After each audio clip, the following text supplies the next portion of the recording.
Good morning, everybody. It has been quite a while since we have done a virtual farm tour. I wanted to do one because it's the beginning of a new year, get one done. I would be doing this outside a little bit, but it's quite cold, and if I were to walk around for a little bit, my phone would die, so we're going to do it here in the tractor. I hope you have had a wonderful start to your 2022. Your holiday season went well. Everyone is staying healthy and happy. So right now I am in the Fendt with Alex.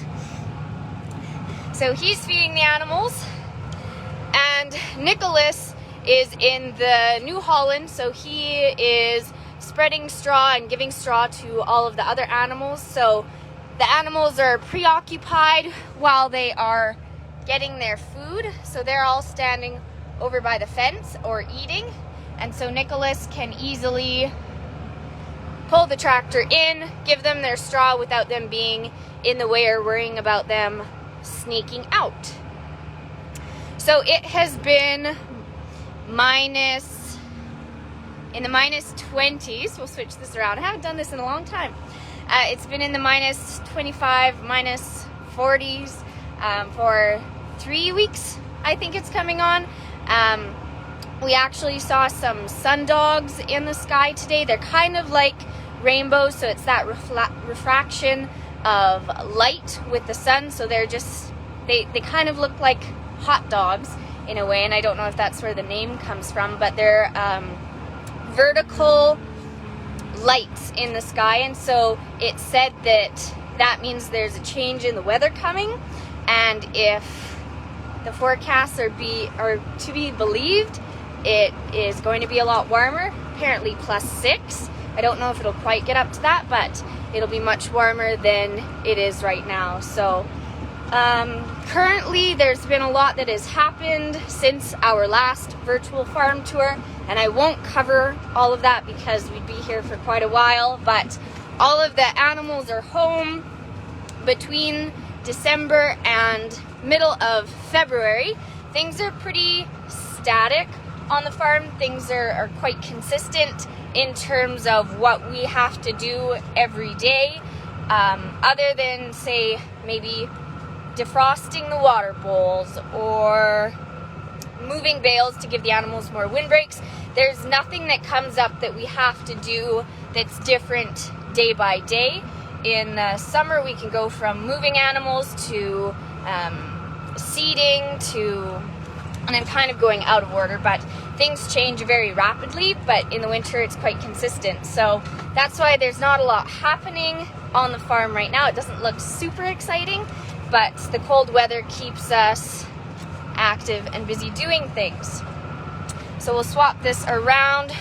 So we're feeding Nick and Alex already fed the mature cows and the bred heifers. So we just fed the young bull calves and some of the animals that we just have a separate pen who have some foot injuries. Now this pen right here, these are our steers that are in our beef program, some open heifers, and a new, she's a two-year-old female that we bought. So she's just in here because sometimes mature females can be quite aggressive to new females, so we just want her to be happy and not have to worry about fighting with anyone. So we have our feed wagon that all of the feed is mixed into.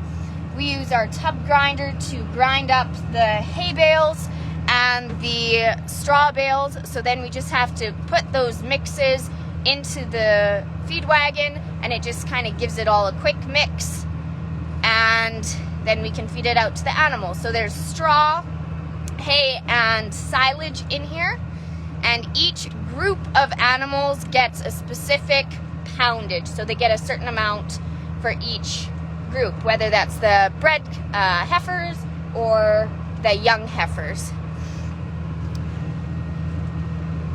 So with this feed wagon, there's a little conveyor, so the door opens and it opens up. The feed goes out that conveyor. You can just see right there. And we go along the fence line feeder so that the animals have lots of room to spread out and they can eat this food throughout the day. Oh, also in here, I forgot, we have Ash in here. So I don't think I've done a virtual farm tour with Ash. So she is a red heeler. She was born in, what month? January. So she's almost a year now. And she has been taught, we can just open up the door to this tractor and she just runs up. She's a lot more agile in climbing vertically than Lizzie is, because Lizzie is a lot bigger. So there goes Nick. So once those animals were fed, Nick can go in there, the gates can stay open, and he can go give them straw without worrying.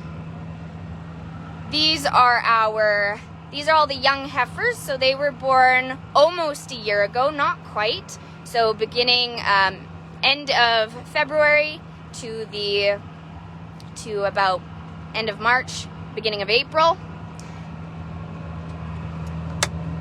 Whoops. I don't know what I touched. There. So as Alex is driving along, he wants to stay as close to the fence line feeder as possible without getting too close, of course. We don't want the feed spilling over the other side because then you're wasting your feed. And then behind me, this is an empty pen. We don't have anyone in there right now. So in this pen of heifers that we're just feeding was our first calf that was born last year. So you maybe remember her. Her name is Josie. So she's in this group. Oh, she's right there. It'll be hard to flip it around and show you. So Alex is going to go back for a second pass to give these calves their feed. How many pounds are they getting? About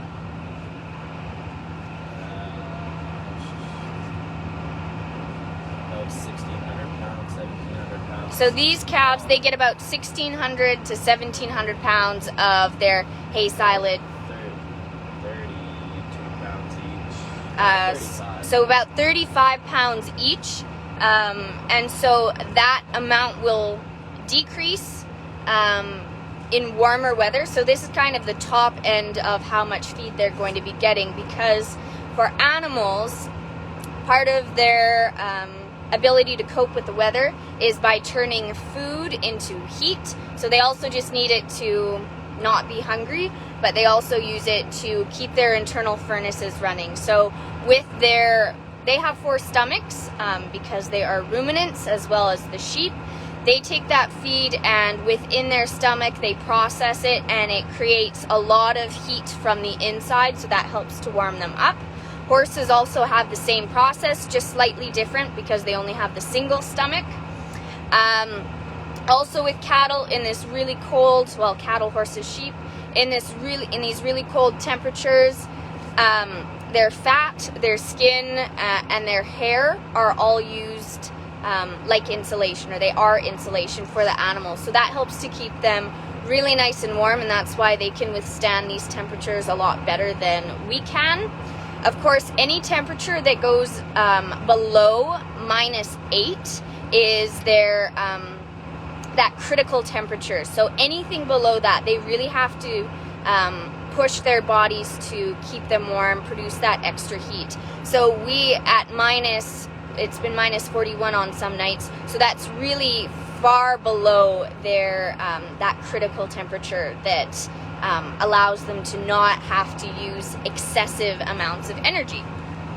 So whenever you're seeing animals out in the fields, or some of the animals like this that are in smaller pens, and you see them and they have snow on their backs, that's a good thing, because think of an animal as you would a house. So if the house and the roof have snow on it, that means that the house is insulated and the heat isn't escaping. So if you drive past a house and you see patches of bare shingles or whatever the roof material is, and you can see bare patches, you know that the heat is escaping.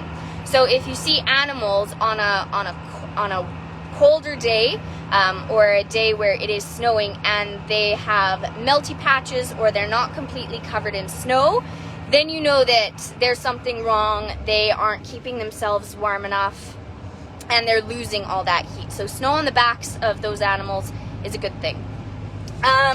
We are now, so this is one of our fields. We use 3 fields for some of our bigger groups of animals. So our bulls, our bred heifers, and our mature cows. So the bull group is smaller, but we put them, yeah. They've already been fed, but Alex is going to drive over to them. So the bulls' pen is, their field is a little bit smaller than the others, but in comparison, there are a lot fewer animals in here. And I'll open the door because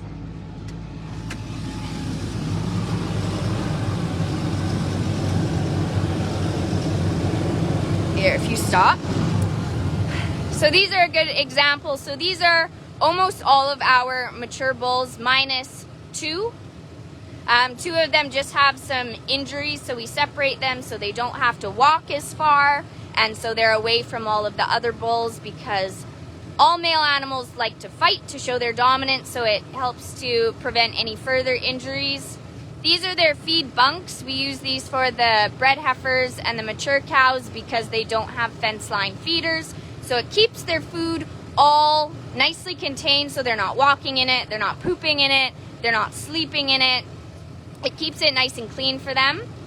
And then they have a second little, it's a tire, so a tire from a tractor, and so that just gives them a second place to eat, especially with the bulls. They can be quite pushy, so if one of them is kind of being picked on, because he was probably if one of them is being picked on, he can just go over there. So they're all happy. You can see they have lots of snow on them, so they're all staying nice and warm, and they're all eating, so we know they're healthy and happy. There. So where was I going? Oh, so the reason that they're in a much bigger area is so that they can have space from one another, and we also want to give them a lot of exercise. So when we turn around, I'll show you kind of the lay of the land of the bulls' area, or their field, their living quarters. So and I know it's here, we'll open this again. So their feed is right here, their straw, their bed is way over there, and then for them to get water, and hopefully you can hear me, it is right over there. So the reason we have everything far away, so it's kind of in a triangle, the position of it doesn't necessarily matter, but everything is almost equal distance from one another, and that's to give the bulls and to force them to get some exercise, because we want to keep them moving. We want to give them an opportunity to stretch their muscles, keep themselves healthy, and that's what we do with all of especially the mature animals. So the cows, the bred heifers, they're all fed quite far away from where they have to get water, and so that just forces them to move around a bit, because just like people, it's not good for us to sit and just move in a very tight, confined area. With the younger animals, they're in smaller groups. For them, it's okay for them to be in a bit of a smaller area. We want to be able to keep an eye on them, so that's where the smaller area helps. And they're young, so they should be quite fit. But once they get to over a year, then they'll all get moved out to their respective bigger areas. So next year, all of those young heifers will be out where the bred heifers, so they'll be the bred heifers, so that's where they'll be. Okay, we'll switch this around again. Thank you all for joining us. I know it's been a really long time since we've done a virtual farm tour, and if you are new watching, please let us know where you're watching from. That's always really fun. So Alex is gonna open the window. So it is really loud, but these steers right here, they are our animals that we use in our beef program.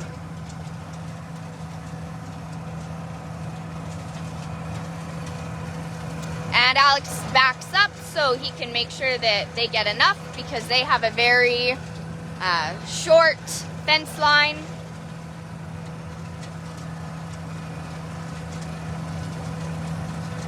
And there goes Nick, so he's going in to give them straw.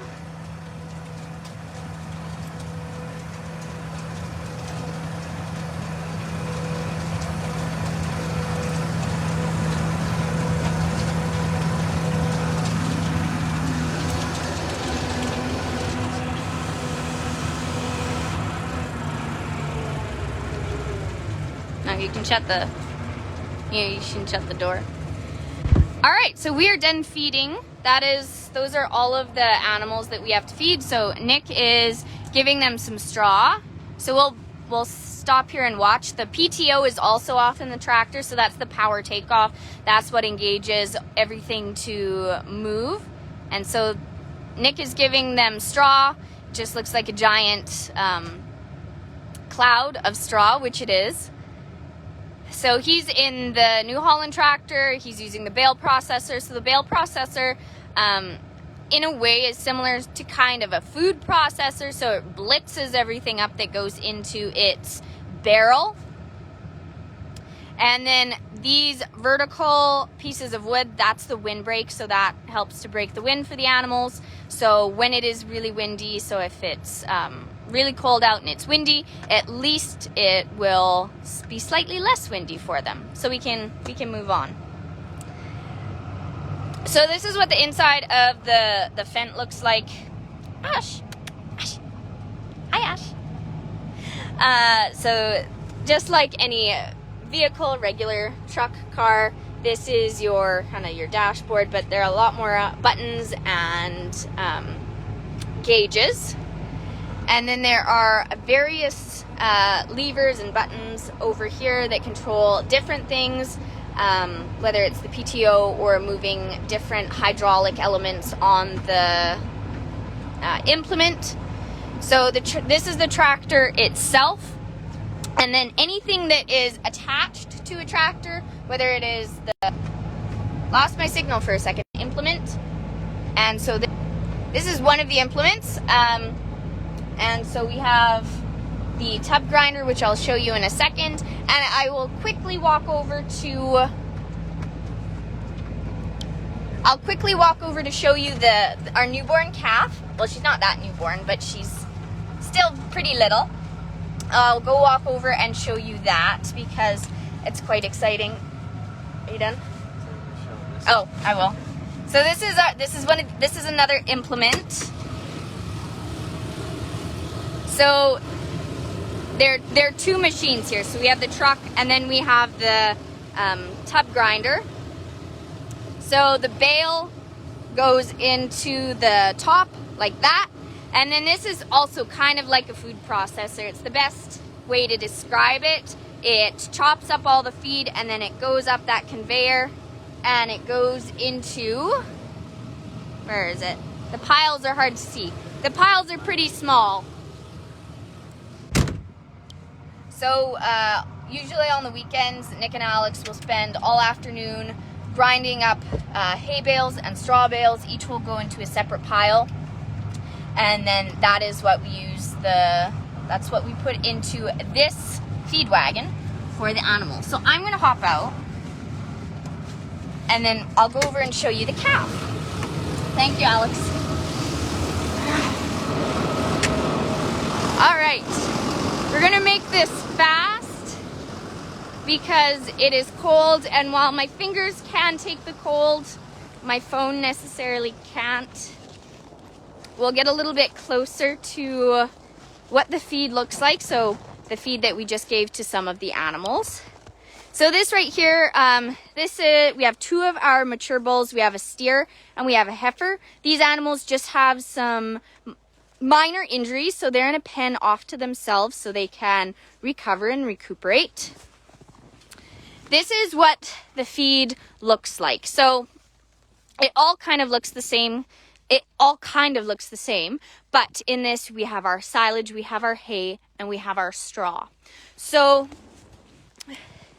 when it is this cold, we really have to increase the amount of feed that the animals are eating because that is what helps to keep them warm. So during cold snaps, we use a lot more feed than we typically do, but of course we have to do that to keep the animals nice and healthy. The problem comes when we had a drought like we did this summer, and so we don't have as much feed as we usually do. So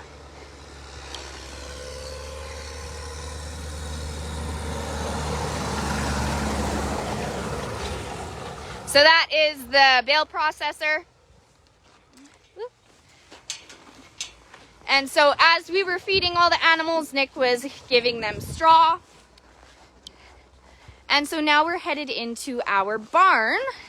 So this is our calving barn, but for the most of the winter, it has not been a calving barn. It only just started to be a calving barn on January 2nd.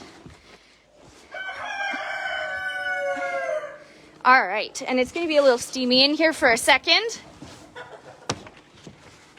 Okay, so this is our calving barn.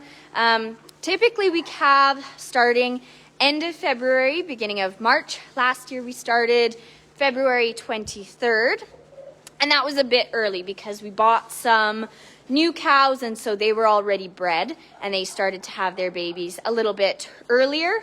So typically we're middle of March.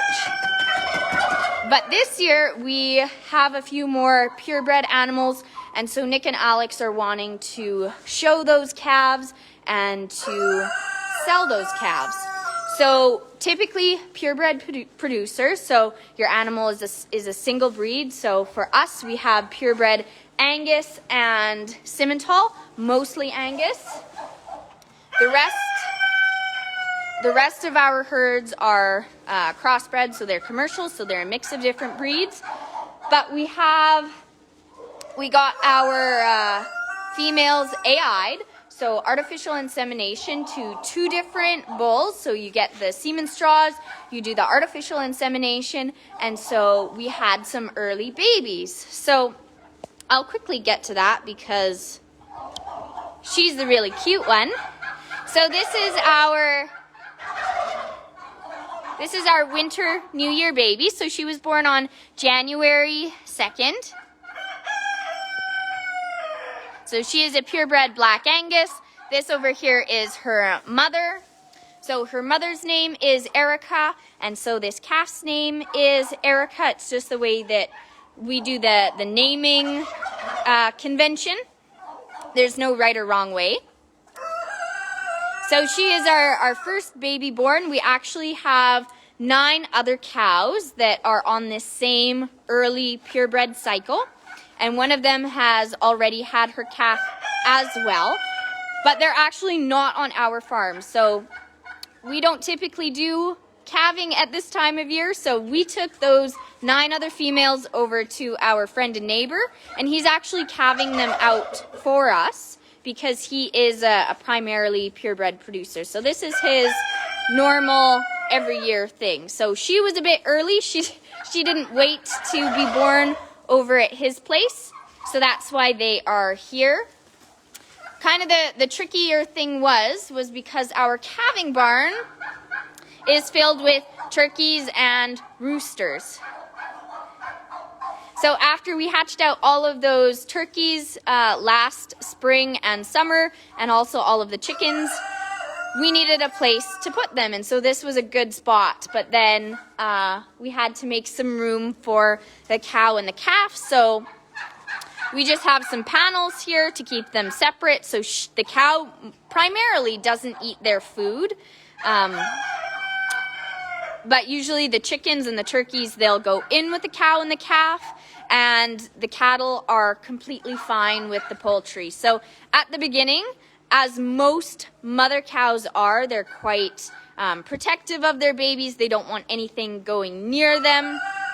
And so the cow would charge at the chickens. She would stomp at them, and she would get them out of their little pen. But as the days have gone on and she's gotten more used to them, she's completely comfortable with the chickens. So there's one of the roosters in there right now. So in here, we're keeping the cow and calf in here. The cow does come out so she can go get water. It's just easier than us hauling water to her that she'll likely just spill. They have their hay, they have their straw, and so the calf has been staying inside so she can stay warm because it is quite cold out there for any of us, especially a tiny little calf. Earlier, when she was just a few days, the day she was born and then a few days after, she did have some earmuffs on. It's to keep her ears warm, to prevent them from freezing.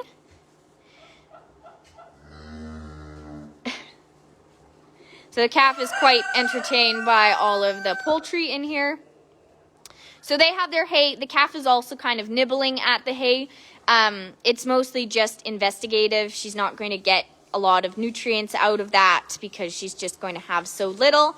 She's just copying what her mother is doing and follows suit.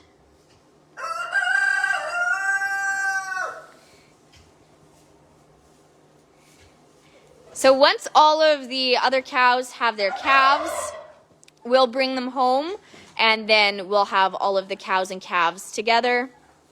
So for now it's just this one, and then we'll get to wait about another month before the rest of our cows start to have their babies. So by that point we will need to take all of these turkeys and chickens out of here, so this can all be set up for the cattle.